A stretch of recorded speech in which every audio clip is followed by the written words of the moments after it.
but we give it a shot. We have with us tonight Mel Brooks, who will come out here in a moment and try to explain what we're doing out here. And yeah, he's been on the cover of everything lately. He was in Newsweek magazine, Time magazine. He has a whole interview in Playboy magazine. And he is here tonight, along with Susan Blakely and Holly Lipton and Bob Rosevsky. And we'll return in just a moment.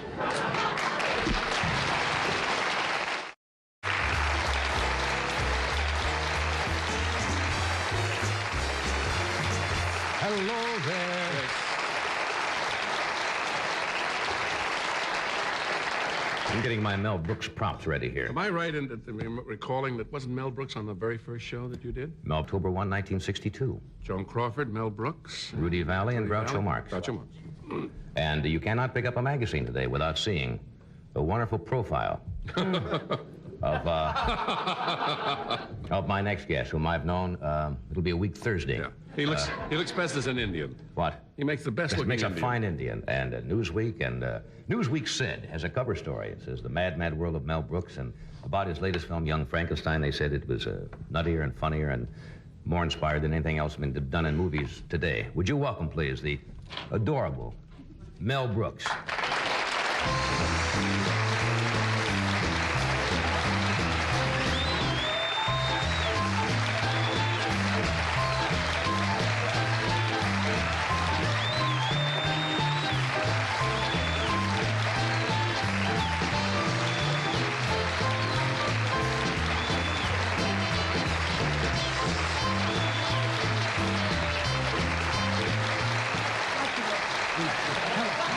Come back, Shane. Remember? Please. Brandon D. Will. Brandon D. Will, right? Ran over the hill after Alan Ladd. Alan right, Ladd I saying remember. Shane. Meat with fur on it. Meat with fur on Only good joke in the monologue. Only one. it. That would appeal to your disturbed and distorted mind, right? The guts, you have such guts. Guts. Your suits. Just everything you wear is so crazy, you know. Everything. Well, what's wrong with it? Your nose, nothing is good, you know. You know, he's about 23. He makes up his hair all gray to look old, you know, to give it an older appearance, you know, to look like a person, you know. He's a silly kid. He's just really a silly kid. I really love you. I really love you. Well, you know, you keep I saying... mean, I really love you. I know. You know what I mean? Yeah, really, there's... And I don't fall in love with guys, you know what I mean? I'm pretty tough myself. But every once in a while, a beauty comes along and... It just clicks. Say, hey, that's for me. You fall. What can you do? You fall. How are you, mad genius? That's what they call you. You know, the last time I wore this suit... What? I never wear a suit, but I don't like people coming on with Jewish stars and cross and everything. You know what I mean? They sit with Yeah, too chains much, here, yes. you know? It's too much. And I hate 50-year-olds who desert their generation. You know what I mean? Right. Artie Shaw? Who's Artie Shaw? You know what I mean? Yeah. They forget. Sure. You talk to people. You know, I'm 48. I'm going to be Am I 49. older than you are? Yes. What? Excuse me. Yes. No, I don't. I was born on June 28th in 1926. Oh. When were you born? Why? Are you holding a party? No, I'm just... Oh, I see. When were you born? I'll come, you know that. Yes. You never call me. Every time I see you, I run into you maybe, once every 3 or 4 months. Yeah. And I see you and Annie walking around the street. We don't go out. Reading the marquees, you know. No, but seriously, we never go out. We're like home buddies, you know what I mean? So we hardly go. But if we did go out, you're the first person we'd go out with. Okay.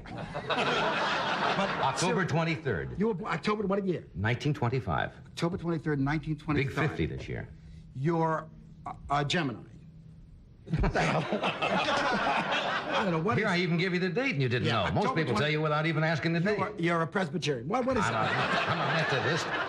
Yes, I'm a Scorpio. I'm on the cusp. You're a Scorpio. Cusp. One of them. Scorpio. That's right. Yaha, come here, little girl. Yes. Yeah. That's what they always say about Scorpios. Sexually maladjusted and, you know, cool whip and a spatula. You know. Cool whip and a spat. That's not you. That's not your image. I know it's not. You're a nice person. That's right. Except Jiminy once Cricket. in I the told him, parking lot. you know, Yeah. what you'd said about my suit before I came we out. did do look. I look like Jiminy You Cricket. wish upon...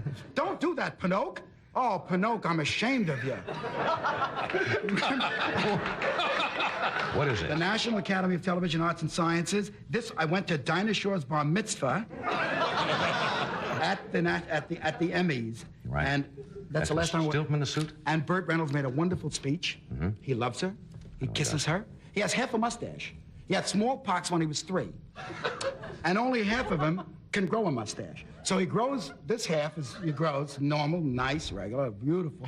This half, they make one to, you know, pow. Oh, come on now. Yeah, right, I swear. Is this a Hollywood scoop? No, I made it up. I'm buying it. I'm sitting here like, oh, really? I didn't know. The only 2 guys I go out with is you and him. You know what I mean? Well, that's as long as Bert's in there. Can I have a sip of this? Yes, please. Little coffee that Ed has over there. The king lives. Are you crazy on the air? Are you Meshuggah? I'm telling you, ladies and Jews, this... Plenty. You need plenty water after that. Plenty water. Yeah, I saw your Young Frankenstein. You were the one. No, come on.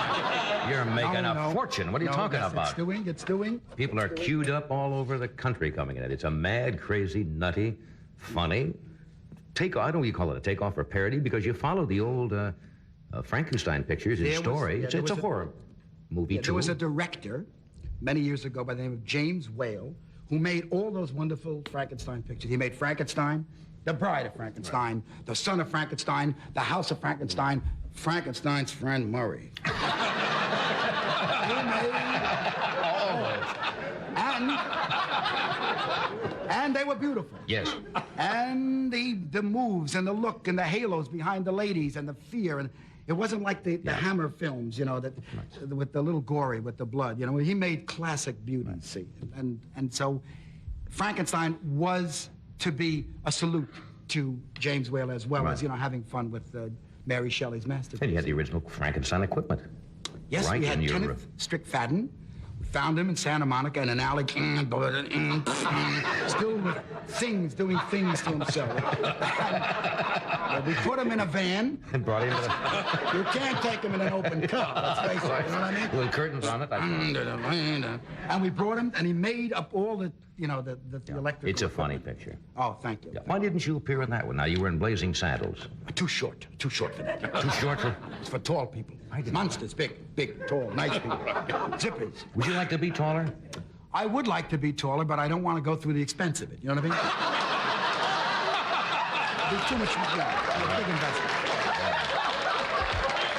And the period you have to stay home alone? Yes, right. You have to stay home for 6 months. That's right. And, you know, there's agony for the first week, you know. the first week of the, you know. That's hardly worth it. Hardly. And then if they don't set your ankles back again, right? Right? Harry Rich, the rest of your life, you're Harry Rich. You know, I fell down at the picture. There's some... you shouldn't tell some of the things that happen in the picture because it tips it, right? No, we won't. I don't think we should talk too much about Frankenstein. Let me say one thing about young Frankenstein, and that is Gene Wilder. He's a funny man. Gene Wilder. He is a funny man. Hiya, gorgeous. I don't know what he said. We were in a lot of trouble, and you know this for a fact. We were in a lot of trouble when we did Blazing Saddles. We had 2 men ready to play the Waco Kid that Mr. Wilder, that Gene Wilder eventually played. Remember what I shoot with that hand? Mm-hmm. He was wonderful as the Waco Kid. He shot their guns out of their hands, and he was compelling and touching and funny. And he did it for me one night. You know, we were talking to you about it, and you said, "Oh no, I don't do movies. I'm no good." You know. Remember that? You did call me. You called me about that. No, picture. but I really love you, and I would love to do a movie with you. You know. I want to be a member of your stock company now. Now that you're a hit. Yes, but they. See, now that you're really rolling. They get $1.75 a week. $1.75. That's why they're always there. You know, they're dummies. Smart people. But anyway, Gene Wilder asked me about Young Frankenstein. He had an idea to do Young Frankenstein. And I said, we'll talk about it later, but I really owed him a big favor, and I began doing it as a favor. But the writing and the comedy and the fun, we put it all, it got very good. It began to get really, really good. And as we began shooting it, it got funnier and funnier. I could not believe that it would turn out good, because, it's Jewish anxiety and guilt. I mean, how could you have such a good time? And so, what am I turning to you for Jewish anxiety and guilt? Jewish anxiety. Anyway, and it was wonderful. We were having a very good time, and I was afraid the picture would be a failure because we were just enjoying ourselves. Are you more secure? But it was now? Gene. It was Gene. Yeah. Are you more secure now? I am. I'm very. Are you kidding? I get 200 a week from him. Are you telling us to break? We'll come back to. Was that what the piano was saying? Is that what it's saying? Why don't you wear a tie, Schmendrick? I mean, there's people out there. All right. You're really wonderful with the race. What do they pay for that? I see that. We're going to come right back. I love that guy. He's a little gay, but wow, who cares? Who cares? He's a wonderful person. He's good. He's a church member. That's the most important thing. Who cares? So he goes to those bars. Who cares? It's not our business. That tall one you went home with the other night, that's scary. The one with the with the blue hair, you know. Doc, please. I mean, you have a family. Have a little. Go in a closed car. What are you? Through the sliding roof. The sunroof. Oh, it was terrible. We have to break away here for a second, but we're coming right back.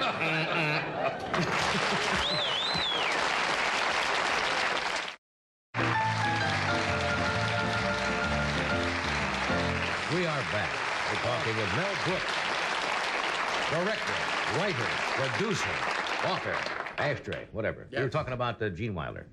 Yes, I have a little film clip that I brought to show that Wilder is the one that holds us together.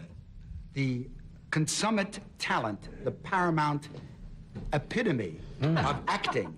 He is a very good serious actor as well as comedian. The catalyst. And, yes, the Catholic. Did you say catalyst? Catalyst. Whatever, yes. Shut up while I'm talking. Of course, you're rolling there real nice.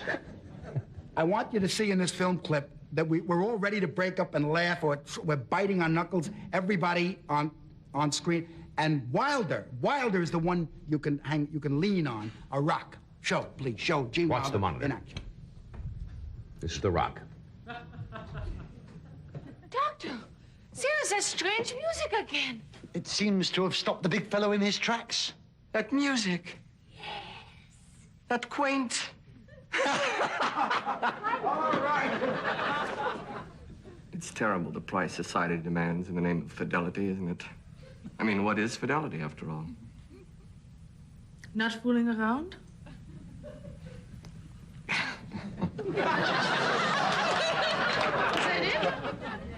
Why, look. You haven't even touched your food. There. Now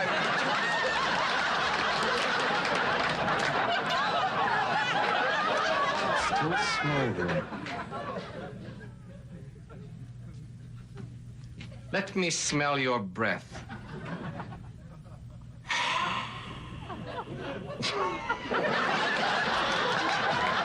Thank heavens that's over with.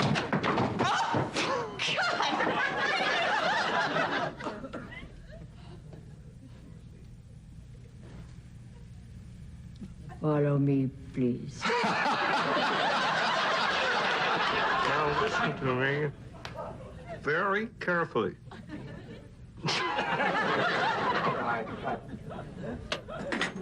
Oh, does that include the key to the laboratory? You mean the laboratory. Oh, Gene, don't laugh. It's so much better. Igor, would you give me a hand with these bags? Certainly. You take the blonde and I'll take the one in the train.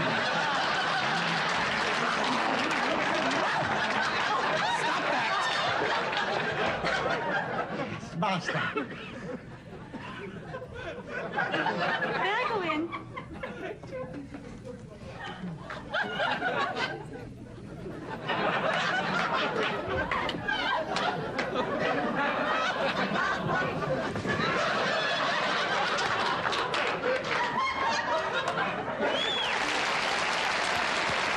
A rock. Man is a rock.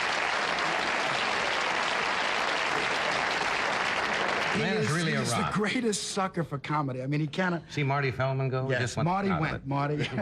We all laughed. It was hard. One day when we were doing in the producers, Kenny Mars was doing the Crazy German with the pigeon duty on his helmet. Right. And he was making a speech, and I was behind the camera eating a handkerchief, and there was the cameraman and the director of photography, and we all fell over with the camera at the same time. A lot of people. And I cleared everybody away. You know, I cleared the entire. I said, everybody out. This is professional. No laughing. Let the audience laugh, for God's sake. We'll watch it. Go ahead, Kenny. On the deck. Down. Why do you make this in black and white?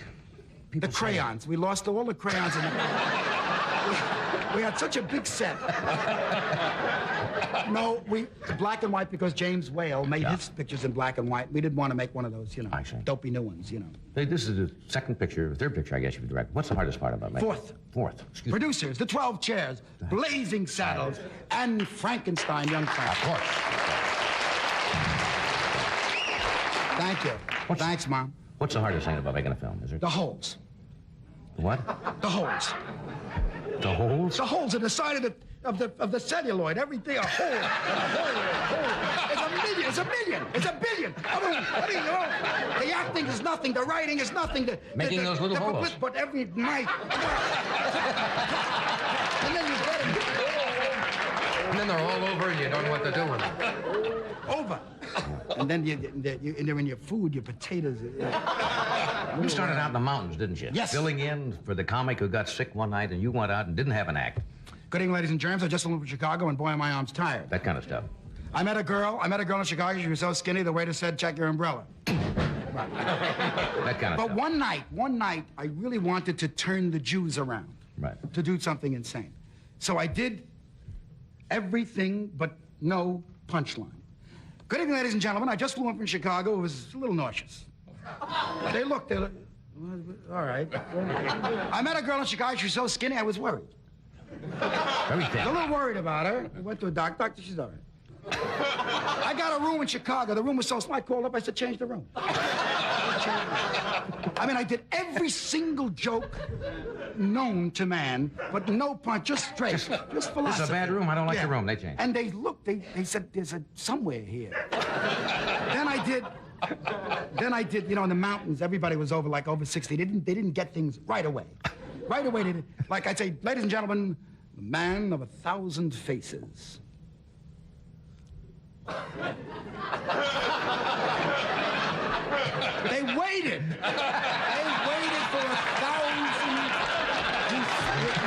Right? After 5. They want to see 1,000 faces. How much? No, I was up, I swear, I was up to about 30, you know. I mean, how many faces can you... I said, when are they going to laugh? Oh. I don't lie.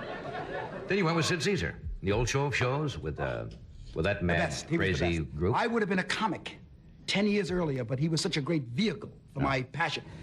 He could do anything. He mimicked people. I mean, he didn't do Bogart, he didn't do Cagney, he just did people, recognizable types. He really was incredibly talented. He did everything phonetically. Sid had been on the show. You know, he did great phonetic German, French, Spanish, Japanese, whatever. He's great. He's really, and he's still great. And the problem with television is that it eats you up like little link sausages every week. So it's difficult to stay alive when you're high-powered. If you're a low-key comic, you can stay alive a little longer, you know. But Sid was too much. Sid was also the strongest human being. The strongest... Physically, the golden boy. He didn't like a joke. He lifted the metal desk and the type. I don't like it. He said, okay. No, don't have to be in. It don't have to be in. Right? You feel it or don't use it? Very early on, when we did the show of shows, we went to Chicago, and I was writing for Sid. We played the Palmer House, the Empire Room at the Palmer House. And Sid rented a car, and we were driving in the car. Cab cut us off. Cab driver said things you cannot say on television. Sid said, moment, sir, moment. Got out of the car, went to the cab driver. Cab driver wearing a yellow hat and a little leather bow tie. And the cab driver is looking through this little clipper window. Remember those little clipper? And he says to Sid, more invectives, more, very bad cursing. And Sid just said to him, do you remember birth? Do you remember birth? Birth. He said, what? Do you remember being born? Do you remember birth? Your birth. He said, no, what? He said, we're going to reenact it. He grabbed him by the leather bow tie and began pulling him.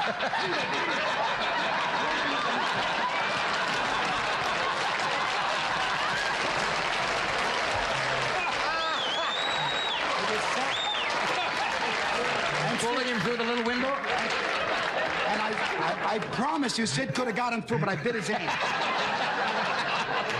Somewhere there's a very long cab driver back in Chicago to this day. Yes, a very long skinny cab. He is very, very... Yes, I remember. In the beginning, I was hired only by Sid. Matt Sleeman didn't think I was a human person yet. He thought I was the one who ran out and got Sid coffee. Light coffee, but he didn't think I was a writer. So the only things I could do were the little things. Like, they let me write The German Professor. Oh, well, that's classic. And so I wrote that for a while. And Sid was terrific at The German Professor. He was an authority on everything. He was, whatever you said, and he could ad-lib a lot. I mean, you could write with Sid on that. He was so great. We did one on sleep. Sleep. Oh, on that, I can't do it I'll just do a little. He said, what is sleep? You can put the body to sleep. You cannot altogether. To put the body to sleep altogether, it's gonna get scared and get up. you gotta put the body to sleep in little sections that one section shouldn't know the other's gonna sleep. First, you start with the toes. The toes, they drop off. Then you stay with the knees, they put the little caps. Then you say to the belly, don't burble so much. Then you say to the heart, you just a nap. Don't nap all the way, just a nap. A nap. And then the hardest part is the brain, to put the brain. The brain don't want to go to sleep. Don't worry, there's other pebbles on the beach. You'll find them. So you'll get another job. Brain, you're waking up the intestines. Come on. Rock up my brain in the skull. All right, everybody up. See, you woke everybody up.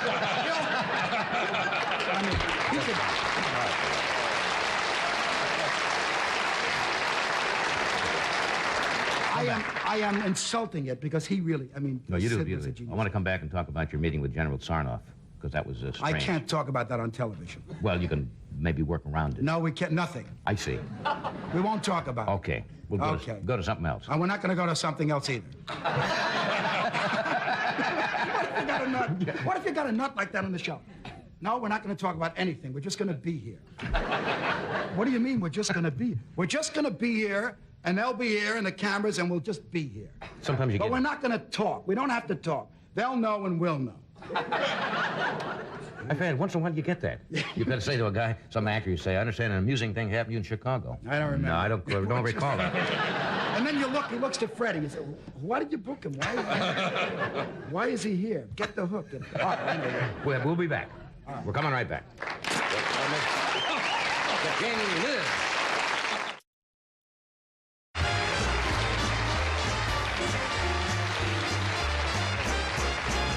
I guess we can't talk about the late General Sarnoff. Sure. You want to hear that story? Sure, I'm very mercurial. Well, General Sarnoff, these people don't know, but he's the father of Robert Sarnoff, he's now deceased, but he was the grand man who formed the whole Radio Corporation of America. I think he, together with Lee DeForest, invented, they were responsible for everything happening. He was a giant of a man. He really was. And when I was a little kid working on the Show of Shows, the general himself, General Sarnoff, and Pat Weaver, was then running the NBC network, and Max Liebman, God bless him, the producer of the Show of Shows, a terrific guy, and Sid Caesar were having a private meeting in Sid Caesar's office. And I wanted to be part of the meeting. They're all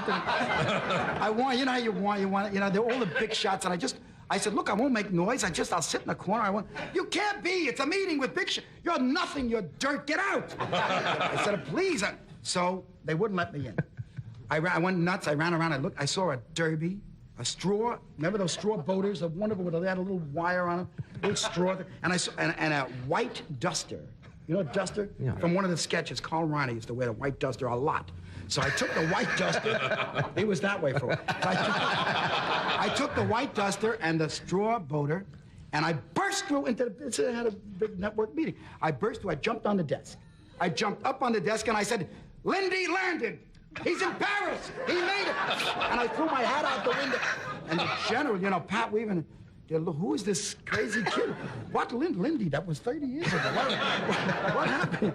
And so Liebman said, Mel, please. And I said, he's in Paris. The Spirit of St. Louis down Le Bourget landed. Lindy. So they threw me out. They threw me out. 2 years later, I'm walking at the top floor of the RCA building, and General Sarnoff was walking with another guy with vests and chains and everything, and they're walking and talking, and he nods to me, I nod to him, walk. At the end of the corridor, he turns, I stop, I turn around, he turns around, and I see him doing, Lindy landed.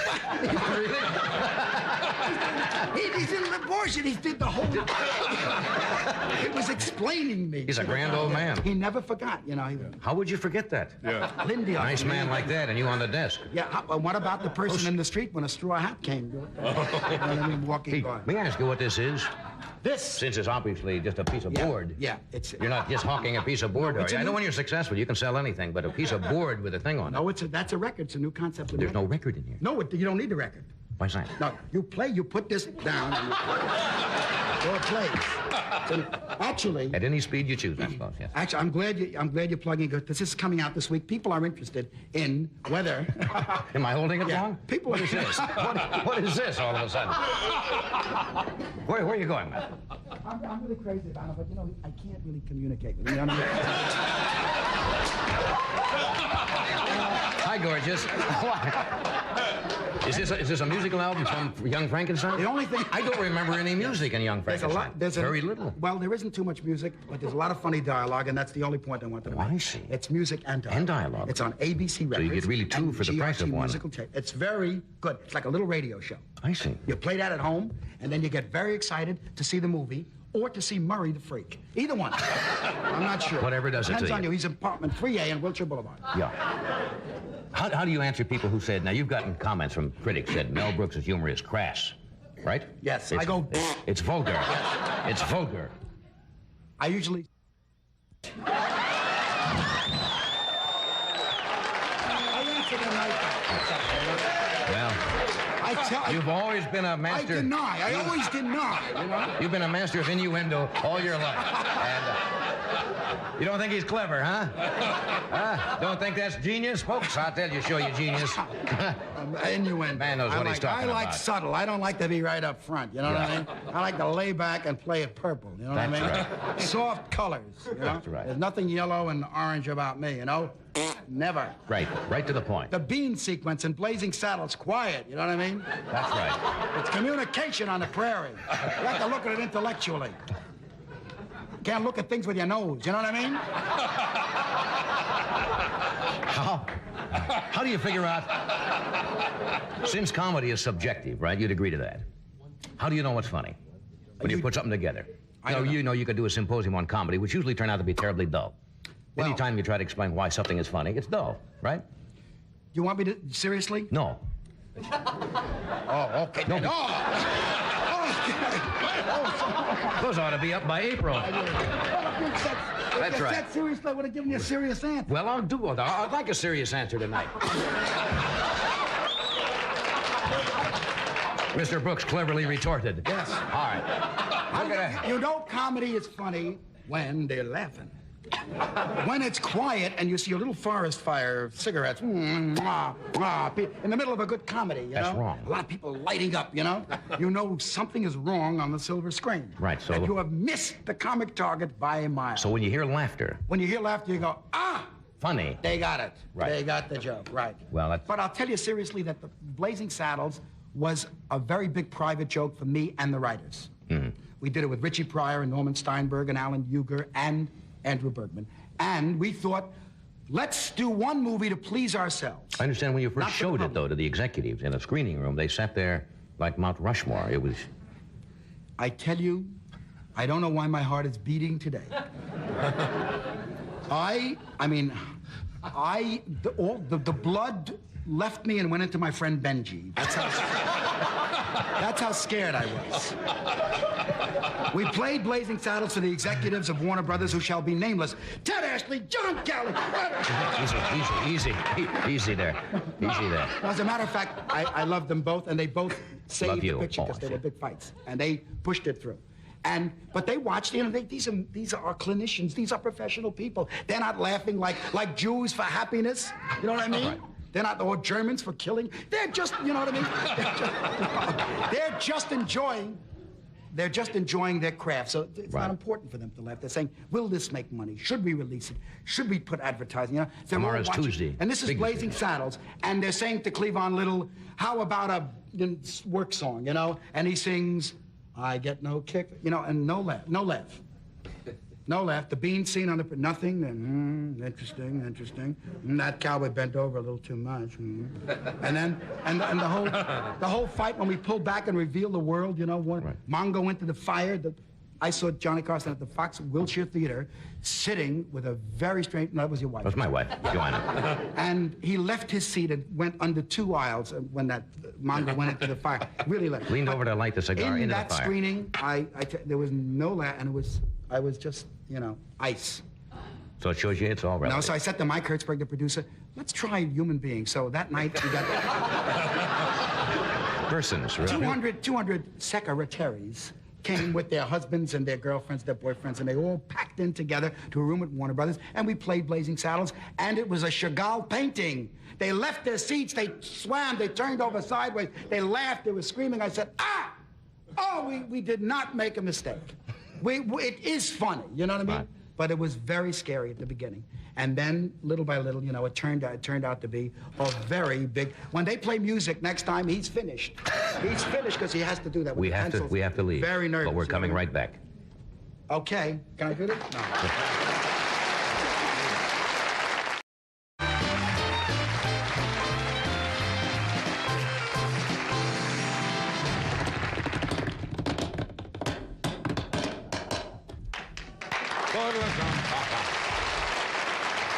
When you were a kid, The skinny ends are better. The fat ends just save the sticks, you know what I mean? Right. Yeah, okay. we were... If you play the front ends, you take a big chance, you know? Right. We're talking about drumming, because you took lessons when you were a kid from yes. Buddy Rich. Yeah. Right, you live in the same neighborhood. In Brighton Beach. He's the best. Buddy, right? Buddy. Tops and taps. Tops and taps. And you're a very good drummer. You Oh, really no, are. I just fool You around have time, you have tempo. You just have very weak wrists. No offense. I found out when I was very young, I did, yes. And no timing, but that's all right. But I make up for it because I have my drum lights up, bass drum, But with a the mountain only on it. thing that you make up for it is that you know Mel Lewis. Otherwise, forget about it. True. Yeah. Just for the band. I'm still working in the mountains for the band, right? Sorry, folks, forgive me. No inside shtick from now on. Just our stuff, you know what I mean? You see Carl all the time, don't you? Carl Reiner? Anybody have a green Dodge? Wait. Carl, I You see all the guys from the old show? Howie Morris? Howie Morris. How I miss him. Howie Morris is directing some of the best commercials on television, the McDonald commercial. Does he do those? That's Howie Morris, right. He's terrific. Howie Morris was my victim, you know. He's my... God made pigeons, he made little doves, and he made Howie Morris. And he said, they shall be called prey. Prey? P-R-E-Y. Yes, Right. They shall be called prey. And then he made wolves and foxes and tigers, and they shall be called Melvin. And I went in, the minute I saw Howie on the shows, they introduced me to him, I went for his neck. You know, I couldn't help it. He's just, you have to go for him. Anyway, I met Howie, and we went out, and we had lunch, and we were walking down in the village near McDougal Alley. I said, gee, in my mind, I said, this would be a splendid place for a robbery. Bang, I hit him. I smacked him against a yellow Buick. I said, give me your wallet, give me your ring, your watch, everything, your money. He didn't know me that well. He said, wait a minute, are you kidding? I'm not kidding, I want everything. Give me, all right. He gave me his watch, his wallet. Okay, don't hit. Gave me his wedding ring. I went back, I get a call from him, said, Howie just called me, what did you? I said, I robbed him. He said, well, I said, just tell him I'm a little nervous, not to mention it because it's liable to get me more angry. 1 month.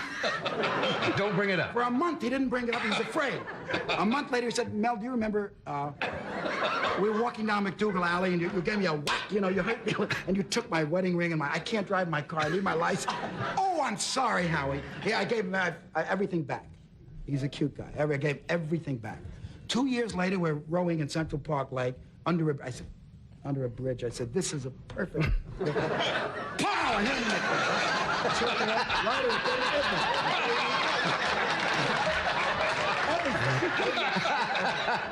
He gave me his watch, his wedding ring. He put his shoes around his neck, he walked the shore. I love him, he's a wonderful guy. I can't, he doesn't, if he's not watching this show tonight, I will rob him in 6 months. We're coming right back. Stay there.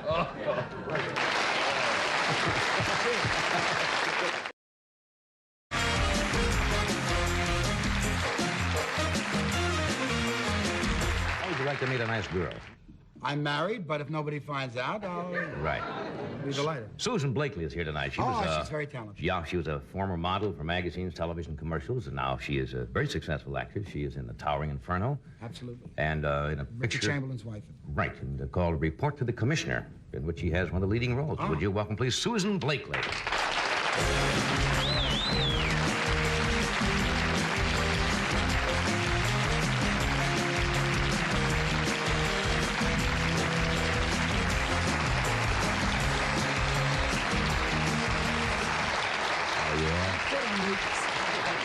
Don't sit on Mel. Silly Meshuggah. Oh, thank you. Thank you for the Yiddish. Isn't he a silly man? Silly. Yeah. You were very good in that picture, by the way. Thank you. I haven't seen the report to the commissioner, but I heard from friends I trust, Murray the Nut. Yes. No, really, that you are terrific in reporting. Well, he's a good friend of mine, so that's Murray the Nut, you know, the guy with the... I saw a report to the commissioner, and for a moment I said, gee, that's too bad. I said, that's a very small part. You know, because they do a flashback in the thing, and it shows in the opening scene, and you're up in this loft, and all of a sudden you're shot. And I said, gee, she's a nice, talented young actress, but she didn't get much of a part there. Then all of a sudden it's a flashback, of course, and you're in the entire picture. Well, I was so great at being dead, wasn't I? You died. I die nicely, also, but you die real nice. But you died with your clothes off. That's even harder. In that picture. I know. And I don't breathe at all. You don't see one breath. I always check that on that. That's right. Did you ever see a motion picture where somebody is dying and they're standing there and they say, well, I guess we'll have to sell the ranch. And you see the guy lying. His stomach is going up and up. But you were lying face down, you see, so you couldn't really tell whether you were breathing. I did a picture a while ago with, it was freezing outside, and I die again. I die a lot. I haven't worked much, but I'm always dying. And, what kills you in this other picture? You were gunfire. I get shot. It's a picture, a remake of Capone. It's called Big Al.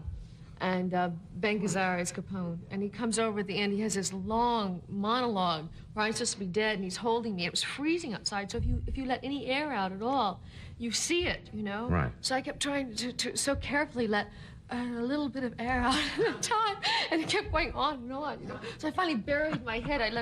I smashed my head up against his coat. Yeah. You were very good, though. Why did they call it Big Ben?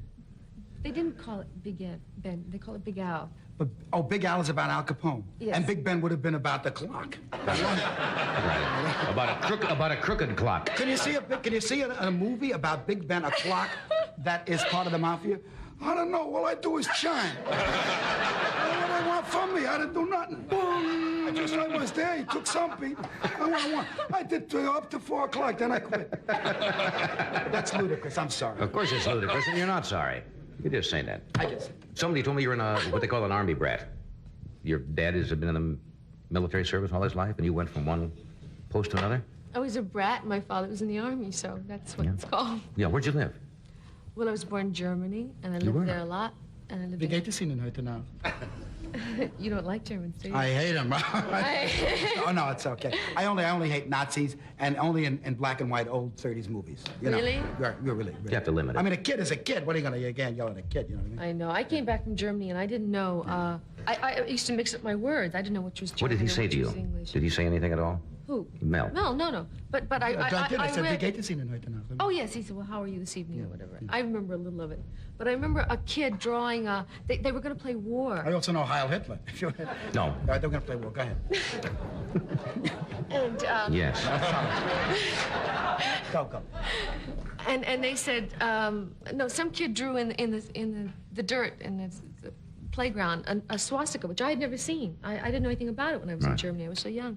And he said, we're going to play war. We're the Americans, and you're this thing, this sign. I didn't know what it was, you know, but all I knew, I was the only one, and they were all on the other side, you know. That was like, it's just that sad. So you were born in Germany? Yeah. But you automatically had your American citizenship Yes, I there was an because your army father brat, was. right.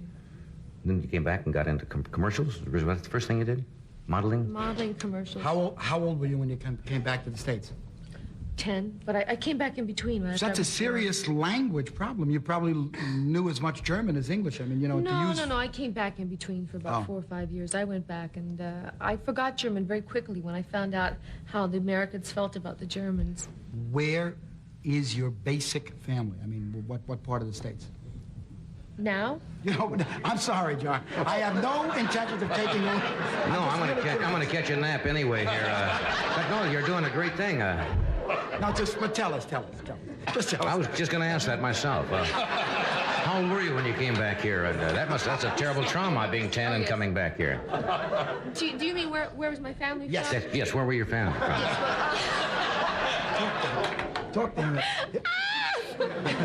Talk to him. They originally came from here. My father was an orphan who grew up in the Midwest on different farms, and my mother grew up on a farm in St. Joseph, Missouri. So they're real Midwesterners. Yeah. Do you have any brothers or sisters? Do you have any brothers and sisters? That was next. I usually go right to... to uncles and aunts, but I ask about uncles first. Let's do it in when you harmony. do this show, Let's do it in harmony. Do you have any brothers? you have to do it right above. You're gonna play. Brothers and sisters. Are you gonna be Do you top have harmony? any brothers? I'll take All right. the top. Okay, I have one brother. Do you One, have two, 3. Do you have any brothers and sisters? You see, it's kind of a. We do that in harmony. It's called Doesn't Mr. matter. Harmony. Yes. Harry Harmony. Harry Harmony, how are you? How are you? How are you? My brother's waiting for this answer in Hawaii. Yeah. I have one brother. One brother. But it's enough because he's 6'10". I have a gigantic you're kidding. family. 6'10". You're very tall yourself, aren't you? No, I'm not that tall. You're not. I know you're not 6'10", No. but I mean you're tall for a girl, Well, or for a tree. Some girls, or- not for other girls. No, you're about 5'8", 5'8 and a half. About. 5/8 nice. What were some of the commercials you did? Did you enjoy doing commercials? You don't watch me in between? You haven't watched me for years. For 6 years, I've been doing commercials. Does anyone here recognize me? I've done a few hundred commercials. I sold everything. Do you? Murray the Nut, that's the guy. Yes, Crazy Murray. What kind of products? Just everything? Anything. Everything. You did a motorcycle commercial once, somebody told me. Yes. Oh, they told you about that. Yeah. That's because I lied. I thought that they said, "Can you ride a motorcycle? You got the commercial if you can really ride a motorcycle very well." And so you said yes. I said sure because I thought I had a week. You should always do that. You know, always say do yes. that, That's right. I'm a very good comedian, by the way. Flying trapeze, yes. Right, anything. I can do it. But I thought I could learn, and the thing was, it was too complicated. You had to get a permit to learn and so forth, so I didn't have time. And I get to the commercial, and there's all these things with the gear shifts and this and that, and I try and get the guy who's got the motorcycles to tell me very quickly what to do. And I wasn't too good on it, but we came zooming down a hill, and I went over a bump, and I went flying in the air, and I only got the handbrake. And if you don't get the foot brake, Connected just to the the thigh front bone. wheel stops. Right. So I went flying over the front, and I really went flying over. But I had a director who was really very sweet and so forth, and he said, "Get back up there, the sun's going down." So I went zooming back up, and I didn't have time to get really scared. I had a lot of things like that in commercials. Yeah, but motorcycle, that's dangerous. Well, it was and it wasn't. The guy I was working with, he had the little one, the 100cc or whatever. He'd been speeding for years, but he was on the different one. I had the 350, whichever, which seemed pretty big. I know nothing about motorcycles. I don't either. That's it. I'm just throwing out words, Yeah. numbers. I'm not going to help. What's next, Mel? Come on. No, I don't want to interfere. You're not interfering. This is fun this way. This is Susan Spot. This is Susan Spot. No, this is Susan She's gonna- Blakely. Oh, sorry. Spot, back. Now, but may I ask you some more questions? Huh? Tom. On 2 hard-boiled eggs. Now, may I ask you some Certainly. questions? Yeah. What do you think of me? You know, when I first heard of you, I didn't know who you were before I saw the producers, which I really loved. My husband used to take the ferry out to Fire Island on Fridays. Hold it. No. Do me a favor. No, I won't. Do me a Are you favor. from the Midwest? Yes. Yeah, well, we say ferry. Go ahead, keep going. Ferry. And he said that there used to be this crazy wonderful guy who would make jokes and sing and do things to keep them entertained the whole way out. It was 320 from one side to the other. If you entertained the folks on the ferry, it was nothing. So I used to work for 320. I ladies and germs. Did you really? And I used to work the ferry. No. I love to work the ferry. That's not No. But I was loose and crazy in my Fire Island days. I was. Yes. I had a little appetizing store. You know that everybody on Fire Island has a penchant for garbage. They'll eat anything. So I opened this little store, and we had chicken wings and plucked tongues. It was wonderful. Just wonderful. We sold everything with raisins in it. You know what I mean? Everything had a raisin in it. Raisinets. Yes, meatballs with raisins. Everything with raisins. We didn't make one thing that didn't have a raisin in it. I made over $50 a year. Yeah, so your husband knew me from Fire Island. Uh-huh. What does he do? Is he in our business? What is your husband? He's a writer. He's a writer. Do I know? What's his name? Todd. Todd. No. I don't know it. Todd. No. Not Bernie, Murray, Lenny, or even No, Seymour. Todd is hard for me. He's Jewish. Yeah, he is? Jewish from Brooklyn, but that's just a strange name. You never met a That's why I Todd know before? his Jewish He's name. passing. Todd. No, but does he write serious or comedy or what? He writes everything. He's very good at comedy. He's a ubiquitous writer. Very good. I Good don't know what word. that means, but That means that's- being every place. That's right. All over. That'll cover Nice it. word. See, when you're a success, you go right and get big words. You can buy them. When you make over 100 a week, nothing stops you. That's right. Go down and Nothing. pick up to the frozen word section and get new words each week. Now, can I? What? I I have to sell something. Okay. Then we'll come back and, We could talk. Can I take? what? No, I'll later. Can I have one for later? Sure. Put it in the bag. We'll put it in your car. Yeah, We're going to be back after this message from Excedrin PM, the pain reliever that helps you get a good night's sleep.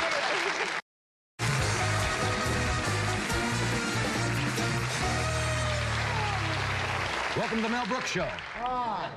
No, you know how great it is to finally get you on this show? I've been trying for I months and haven't months been here and for months. what, 3 or 4 years? Something like that. Well, you know. And you were with me the opening show I did? Yes, the first show you ever did. Very John first Crawford, show. Groucho Marx was there. Right? Rudy Valley. Rudy Valley. And you. Yes, and me. And I think I stood on your desk and I did Tony Bennett. That's right. I did a lot of crazy things for you. Yes. But you know why? It's hard to do the show. I mean, Susan, I'm sure will, because Well, when Susan does it, she'll find out. Ostensibly, you're just chatting. You know what I mean? You're just chatting and you're talking and then you realize somewhere in the middle of your heart, 10 million people are watching. They're watching you. It's not alone. You're not in the living room with 2 Jews. There's a lot of people here. I think I got this right, didn't I? That's right. Listen, leave it like this for now. You know, Bob Roseski's here tonight, and I'll bet he's thrilled about that. Yes. Because he has a book out called The Money Book. Bob has been with us before, and he tells us things. You know what that is? That's a bad factory second of a dumbbell that didn't turn out, you know. Anyway, he has a new book called, and he's got some old books, too, but this is the new one. Bob comes on and tells you how to avoid, being taken and getting ripped off in today's society, and so forth and so on, things like that. Would you welcome Bob Roseski?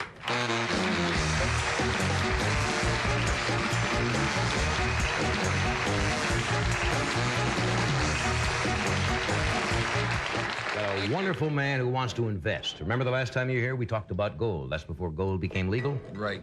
And Right. A lot of people, nobody rushed out and bought gold, did they? No. Yeah, the next day I went. Yeah. No, right? but nothing happened. Nobody Nothing went out. happened. Nobody bought it, and the price went down about $25 an ounce, and the public wasn't so dumb. The We're selling about speculators- $180 some dollars at About 100. 200, and it went down to 173 thereabouts. Why? Now people say why? Because the American public proved that they weren't as gullible as the speculators thought they would be. And I'm proud of them. I think they did a good thing. They put their money into savings, and the savings are flowing in, and this will help people buy houses and cars, and I Right. think it'll help things turn around a little bit. Susan bought gold. Susan bought gold. Yes, she bought gold. Well, you didn't buy a Before- lot My of Jewish gold. husband was very careful. Way before that, though. He was stashing it away. Well, if you'd have bought it 10 years ago, you'd be fine. But you couldn't, legally. No, you bought That's true. coins. Coins, Oh, yeah. sure. Coins. Coins, right. What's the big rip-off now? Are there any rip-offs currently going? Well, yeah, there's, with unemployment, old Snake Oil Sam comes out, and when he finds a need, he fills it, and there's some things going on that are preying on the unemployed. Schools that promise you training courses in, say, truck driving, for Earn example. big money. Big money. Drive a semi. I've seen that, yeah. Federal Trade Commission is cracking down on a number of these operations, promising great jobs if you take the training course, which costs hundreds of dollars, and then you find out that there were no jobs there in the first place. A lot of young kids get involved in these things and spend money, and then find out that the young kids can't get the jobs that are available because the truckers hire people that have had driving experience. So there are no truck driving jobs. How about meat cutting at home? I always see in those match folders. Have you ever seen that? Learn meat cutting at home, which sounds intriguing. Learn brain surgery. There's a lot of things you can Yeah. do like that. And again, these things, Well, you know, that's how they're- Picasso started. Draw me, right? Wasn't it? Yeah, he's... Draw this little puppy He got dog. the nose wrong. He put 2 eyes on one side of it. And the guy said, hey, wait a minute. We can have fun with this. And All started- Pablo Picasso. That's how he started. I don't lie. All started from a match folder. Right, draw me. Draw me. Right. Remember that. And what about Gutenberg? The How about- printing press. That's right. It started with print me. He made a press and printed it. Every guy became a millionaire. You don't advise people what to do with their money. You just generally say what not to get into or to be careful. and et Well, cetera. I try now in the money book, for example, to give people a program of meeting their long-term goals and their short-term goals, how to budget, how to save, trying to give them something concrete that they can do their family planning with. Yeah. Now, the stock market just had a big jump today. Now, will people say, hey, now's the time to... Well, a lot of people, of course, the last 6 weeks or so have had a tremendous jump in the stock market, but I still maintain most vehemently that the stock market is a speculative device, not necessarily an investment device. You can't meet your long-term certain positive goals by taking chances on things. And the stock market is taking chances. I tell the story in the book of, in order to make the stock market come to life and see it for what it is, the story of the rise and fall of National Prippa Chicken Gumball, which is a company I made up, and how they get involved in things and I would have bought into that. That sounds so good. Terrific, terrific. But they ran it. I think I did. You didn't make that up, did you? I put about $8 in that. They run into, you know, things that people don't realize can happen, like there was a chickle pickers strike down in some banana republic, and the stock goes down, and then the strike was over and it goes up, and then their competitors, Amalgamated Sweetness, comes out with a low-calorie gumball, and the stock goes down, and the low-calorie gumball doesn't make it. So, you know, but just trying to show people, because people have money in the market, whether they realize it or not. You may not have a direct investment in the market, but your pension fund is invested in the market. Your life insurance company probably has some money in the market, and you're affected by all these things. So I want to try to make it, people see it for what it is, and that is a speculative type vehicle. I'm not saying don't get in. Yeah. There are certain times and places when you should. But you're not much fun when people come with a tip. People always come and say, I want to tell you about this. Canadian vanadium. Yes. I went in a uranium mine years ago, because a very close friend of mine comes and says, you got to get in on these stocks. They're like a penny a stock. And you know what happened to those? Yeah, well, by the time you get a tip, 17 insiders up the road have already had it first and made their money on it. That doesn't mean to say you might not. You might, but it's a chance. It's a crapshoot. If it's that good, why does somebody tell somebody else? I've never understood that. Well, to buoy up the stock, obviously, right? Yeah, it's to boost the stock if it's from the company inside. Sometimes you have a very bright stockbroker. He puts a lot of customers, he puts a lot of his customers into a stock. He gets a lot of other customers meant to put a lot of their customers into the same stock, and then he'll take his own money and take a little ride for 3 days, and then he'll get out, and whatever happens, happens. Yeah, and he makes commissions along the way. But sometimes, like you say, I had a stock a couple of years ago, 20 years ago, that did great. Right. What was the name of that? American Jew. No, I don't want to. No, but I would really like to find out, sir, what if somebody were to invest in anything, what should he invest? Or do we have to buy the book? No. To meet your long-term goals, I think that the fixed income securities, such as savings accounts, over the long pull, are going to get you where you want to get to at the time you want to get there. Invest in air. Why it's always going up? What air and water. There's always going to be air.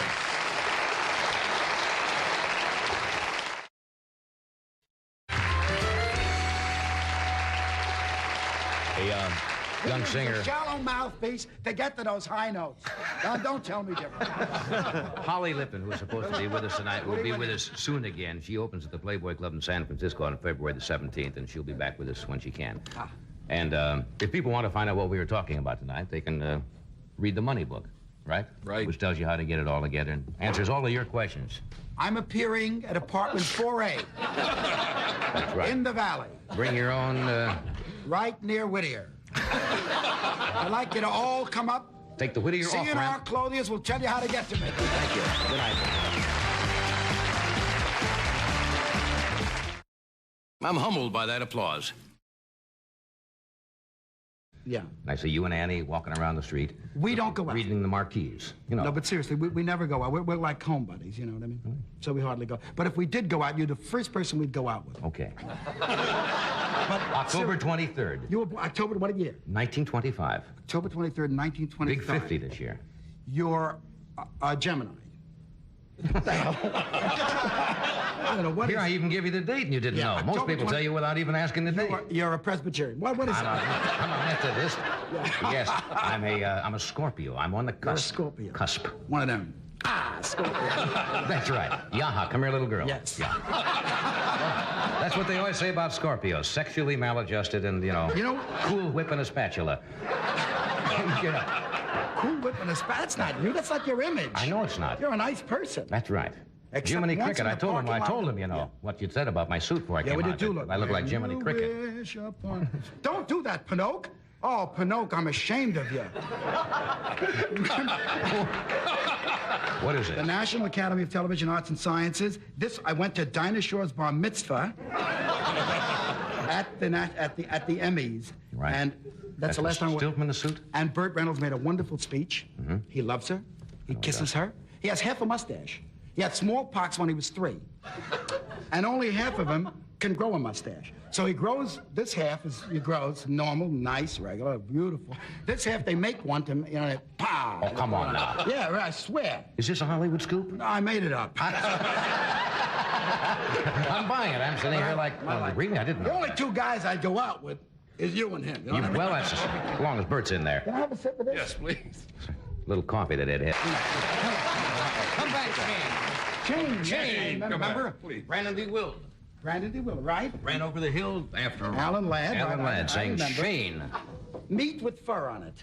Meat with fur on it. Only good joke in the monologue. Only one. That would appeal to your disturbed and distorted mind, right? The guts, you have such guts. Guts. Your suits. Just everything you wear is so crazy, Everything. Well, what's wrong with it? Your nose, nothing is good, He's about 23. He makes up his hair all gray to look old, to give it an older appearance, to look like a person, He's a silly kid. He's just really a silly kid. I really love you. I really love you. Well, you keep saying... I really love you. I know. You know what I mean? Yeah, really, there's... And I don't fall in love with guys, you know what I mean? I'm pretty tough myself. But every once in a while, a beauty comes along and... It just clicks. Say, hey, that's for me. You fall. What can you do? You fall. How are you, mad genius? That's what they call you. The last time I wore this suit... What? I never wear a suit, but I don't like people coming on with Jewish stars and cross and everything. You know what I mean? They sit with got too chains much, here, yes. It's too much. And I hate 50-year-olds who desert their generation. You know what I mean? Right. Artie Shaw? Who's Artie Shaw? You know what I mean? Yeah. They forget. Sure. You talk to people. I'm 48. I'm going to be 40. Am I older than you are? Yes. What? Excuse me. Yes. No, I don't. I was born on June 28th in 1926. Oh. When were you born? Why? Are you holding a party? No, I'm just... Oh, I see. When were you born? How come? You know that. Yes. You never call me. Every time I see you, I run into you maybe, once every 3 or 4 months. That's over there. The king lives. Are you crazy on the air? Are you Meshuggah? I'm telling you, ladies and Jews, this... Plenty. You need plenty water after that. Plenty water. Yeah, I saw your Young Frankenstein. You were the one. No, come on. You're making a fortune. What are you talking about? It's doing. People are queued up all over the country coming in. It's a mad, crazy, nutty, funny takeoff. I don't know what you call it, a takeoff or parody, because you follow the old Frankenstein pictures, his story. It's a horror movie, too. There was a director many years ago by the name of James Whale who made all those wonderful Frankenstein pictures. He made Frankenstein, The Bride of Frankenstein, The Son of Frankenstein, The House of Frankenstein, Frankenstein's Friend Murray. He made all those. And they were beautiful. Yes. And the moves and the look and the halos behind the ladies and the fear. And it wasn't like the Hammer films, with the little gory, with the blood. He made classic beauty, see. And so Frankenstein was to be a salute to James Whale as well as, having fun with Mary Shelley's masterpiece. And you had the original Frankenstein equipment. Yes, right, we had Kenneth Strickfaden. We found him in Santa Monica in an alley, still with things, doing things to himself. And we put him in a van. And brought him to the... You can't take him in an open car, let's face it, you know what I mean? Little curtains on it. And we brought him, and he made up all the electric... It's a funny picture. Oh, thank you. Yeah. Why didn't you appear in that one? Now, you were in Blazing Saddles. Too short for that. Too short for... It's for tall people. Monsters, big, tall, nice people. Zippers. Would you like to be taller? I would like to be taller, but I don't want to go through the expense of it. You know what I mean? There's too much, big investment. And the period you have to stay home alone. Yes, right. You have to stay home for 6 months. That's right. And, it's there's agony for the first week, you know. the first week of the, you know. That's hardly worth it. Hardly and worth then if they don't set your ankles back again, right? Harry Rich, the rest of your life, Harry Rich. You know, I fell down at the picture. There's some. You shouldn't tell some of the things that happen in the picture because it tips it, right? No, we won't. I don't think we should talk too much about Frankenstein. Let me say one thing about young Frankenstein, and that is Gene Wilder. He's a funny man. Gene Wilder. He is a funny man. Hiya, gorgeous. You know what he said? We were in a lot of trouble, and you know this for a fact. We were in a lot of trouble when we did Blazing Saddles. We had two men ready to play the Waco Kid that Mr. Wilder, that Gene Wilder eventually played. Remember what I shoot with that hand? You know? He was wonderful as the Waco Kid. He shot their guns out of their hands, and he was compelling and touching and funny. And he did it for me one night. You know, we were talking to you about it, and you said, "Oh no, I don't do movies. I'm no good." You know. Remember that? You did call me. You called me about that. No, picture. but I really love you, and I would love to do a movie with you. You know. I want to be a member of your stock company now. Now that you're a hit. Yes, but they. See, now that you're really rolling. They get $1.75 a week. $1.75. That's why they're always there. You know, they're dummies. I don't smart people. But anyway, Gene Wilder asked me about young Frank. But we give it a shot. We have with us tonight Mel Brooks, who will come out here in a moment and try to explain what we're doing out here. And yeah, he's been on the cover of everything lately. He was in Newsweek magazine, Time magazine. He has a whole interview in Playboy magazine. And he is here tonight, along with Susan Blakely and Holly Lipton and Bob Rosevsky. And we'll return in just a moment.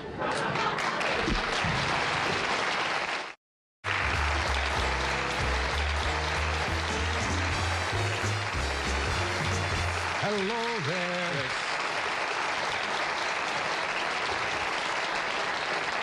I'm getting my Mel Brooks props ready here. Am I right in recalling that wasn't Mel Brooks on the very first show that you did? October 1, 1962. Joan Crawford, Mel Brooks. Rudy Valley and Groucho Marx. Groucho Marx. And you cannot pick up a magazine today without seeing the wonderful profile of my next guest, whom I've known. It'll be a week Thursday. Yeah. He looks best as an Indian. What? He makes the best looking makes Indian. a fine Indian. And Newsweek said, has a cover story. It says, The Mad, Mad World of Mel Brooks. And about his latest film, Young Frankenstein, they said it was nuttier and funnier and more inspired than anything else been done in movies today. Would you welcome, please, the adorable Mel Brooks.